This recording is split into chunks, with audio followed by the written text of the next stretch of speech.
குறிப்பாக கரண்ட் இல்லைன்னு சொன்னா ஒய்ஃபை வேலை செய்யாது. அப்ப அவன் பைத்தியம் முடிச்சிடுறான்.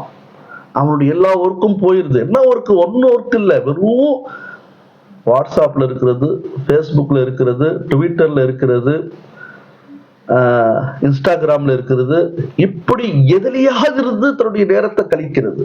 இதனால என்ன ஆயிடுச்சுன்னா, உறவுனா என்னன்னு தெரியல, குரான்னா என்னன்னு தெரியல, ஹதீஸ்னா என்னன்னு தெரியல, சாப்பிடுறது கூட ஃபாஸ்ட் ஃபுட், துரித உணவுகள், எல்லாமே உடலுக்கும் உள்ளத்திற்கும் கெடுதியான பொருட்கள்.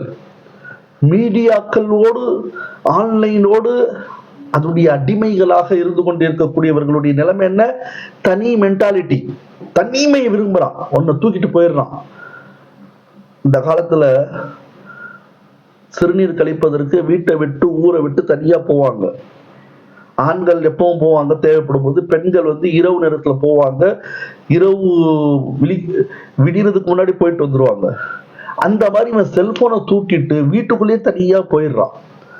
தனியா போயிட்டு 1 மணி நேரம் பல மணி நேரம் அதுலயே இருக்கிறான். அவன் என்ன ஆகுறான்னு தெரிஞ்சு அவனுக்கே தெரியல, யாரும் கண்டுக்கிறதே இல்லை. இதனுடைய முடிவு என்ன ஆகும்னு கேட்டா, குறிப்பாக சொந்தக்காரர்கள் வீட்டுக்கு வர்றாங்கன்னு சொன்னா அவன் ஏத்துக்க மாட்டான். அவங்க அண்ணன் வந்தா அரை மணி நேரம் பேசி அனுப்புங்கன்றான்.